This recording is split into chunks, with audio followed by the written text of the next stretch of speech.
What's up, everybody? Monster Master Godzilla here. I'm here to end the Scream-A-Thon. We're now up to Scream 6. Now, I just saw this in the theaters.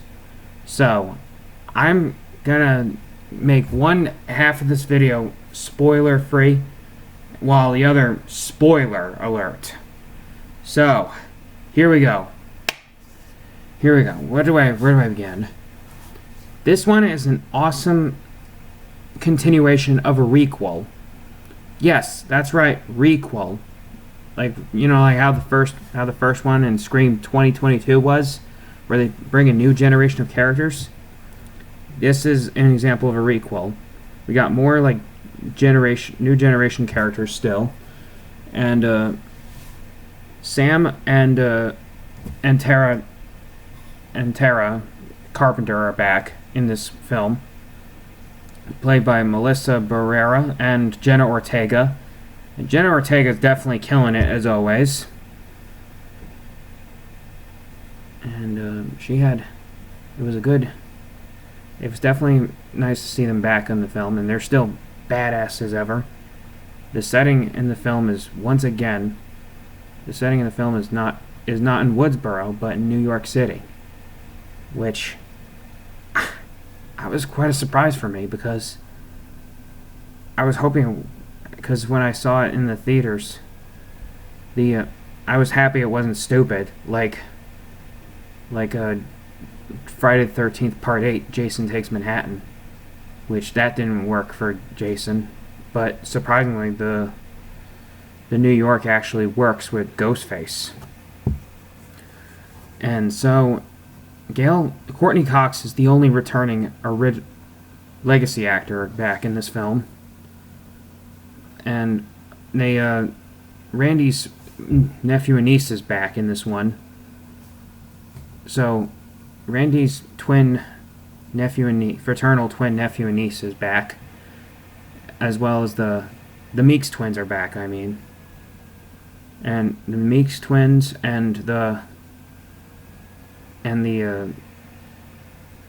Sam and Tara Carpenter, along with Gale Weathers, is back in this one,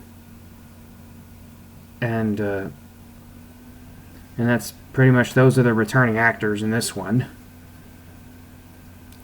And now it was definitely as gory as Scream 1, 2, 4, and 5. This one's definitely a great comeback to the Scream franchise. It's definitely different, and you definitely should check that out. And now I'm going into the spoiler territory. So if you haven't seen Scream 6, I suggest you get off this video right now and try to go see it in the theaters. You have been warned. So here we are at the spoiler realm. New York. So it was set in New York City. In the beginning, you'll see that the first victim was killed by a ghost face in the beginning, and right away he ends up taking his mask off and takes off the costume and comes out of the alley. And surprisingly, you would think that they already gave away who the killer is in the beginning, which I was like, what? Are you fucking serious? They gave away who the killer is so soon? But then turns out, twist, it was not the real killer. It was the scapegoat of the film. Because it turns out the real killer ends up wearing a ghost face mask, which is all raggedy and look like it's all beaten up. Which is about time it has a different change, because the ghost face mask is a bit inconsistent from the past films. It always had the same white mask. It only changes when it gets bloody with blood red. When it's covered in blood. So it's definitely good. It's definitely a good one to watch. And surprisingly, because it was set in New York City, we actually got to see Ghostface using this Ghostface is leaving older masks as clues, and all the old masks are relating to the past killers.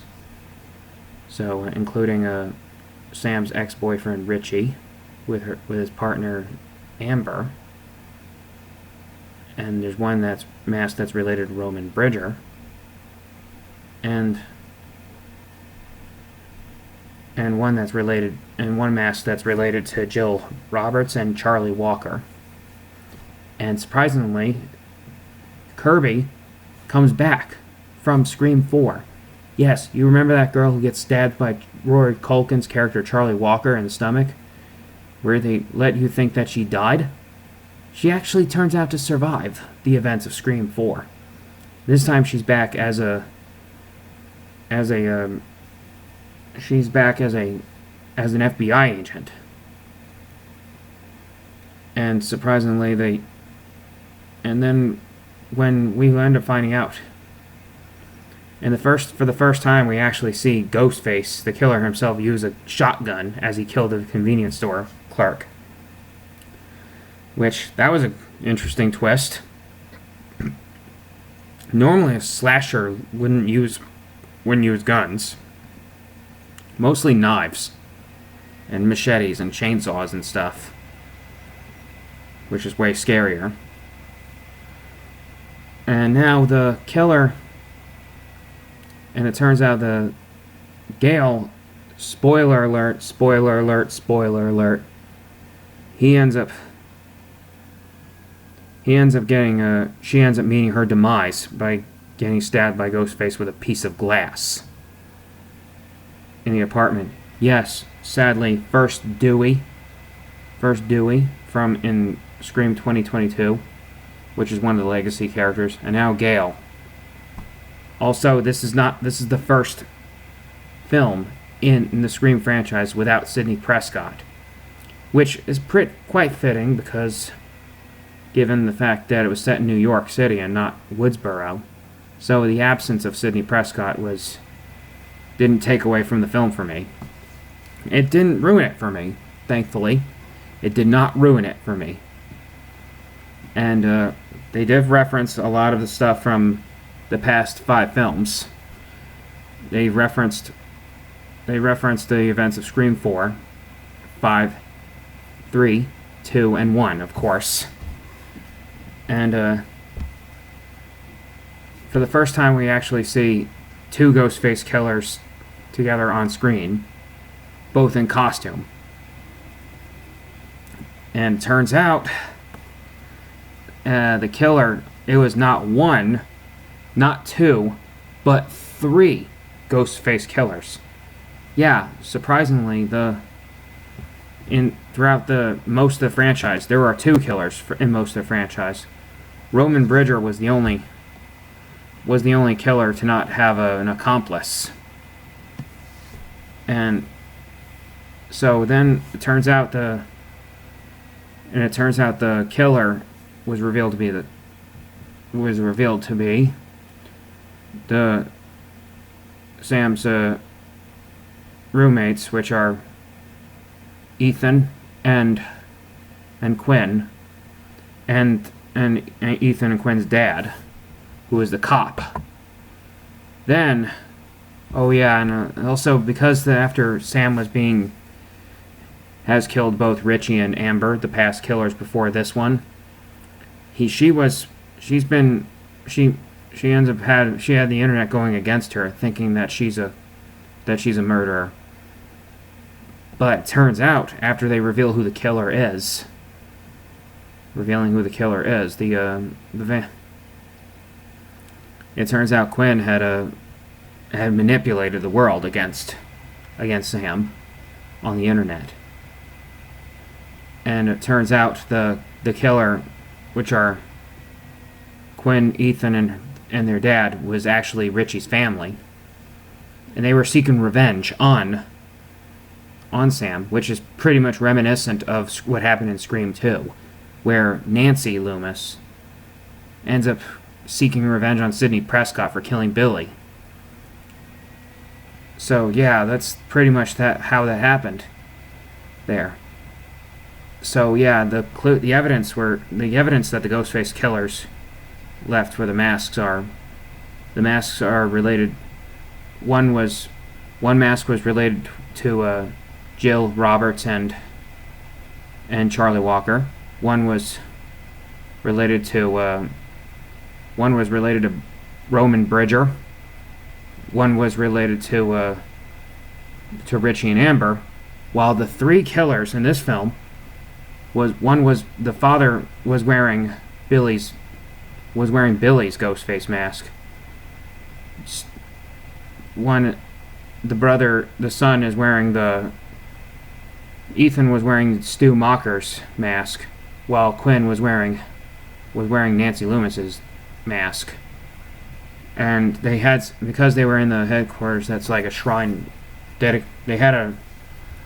Gale has this thing called the Shrine, which has all the killers. Together. Discover the Shrine. It has all the stuff that involves the killers. All the Ghostface killers. And so then